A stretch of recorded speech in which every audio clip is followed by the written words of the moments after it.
களி கூறுவோம். சோர்ந்து போகாதே, நீ சோர்ந்து போகாதே, சோர்ந்து போகாதே, நீ சோர்ந்து போகாதே. அதி சீக்கிரத்தில் நீங்கிவிடும் இந்த லேசான உபத்திரவம். அதி சீக்கிரத்தில் நீங்கிவிடும் இந்த லேசான உபத்திரவம். ஹல்லேலூயா. எல்லாம் அப்படியே எழுந்து மீண்டுமா இந்த பாடலை பாட போகிறோம்.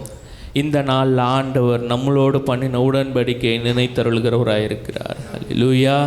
எல்லாம் அப்படியே எழுந்து நின்று உற்சாகமாய் கரங்களை தட்டி நீங்களும் உங்களுடைய உடன்படிக்கை, நீங்கள் ஆண்டவரோட பண்ணின உடன்படிக்கையை நினைத்து பாருங்கள். உள்ளார்ந்த மனிதன் புதிதாக்கப்படுகிற நேரமாக இது இருக்கட்டும். நம்மளுடைய ஆத்மா, நம்மளுடைய இருதயம் இந்த நேரத்தில் ஆண்டவர்கிட்ட நீங்கள் கொட்டுங்க, நீங்கள் ஆண்டவர்கிட்ட கொட்டுங்க. ஆண்டவர் தாமே உங்களுக்கு ஆறுதலையும் உங்களுக்கு அரவணைப்பையும் இந்த இடத்துல தருகிறவராக இருக்கிறார். ஹல்லேலூயா. மீண்டும் கரங்களை தட்டி உள்ளான மனிதன் நாளுக்கு நாள் புதிதாக்கப்படுகின்ற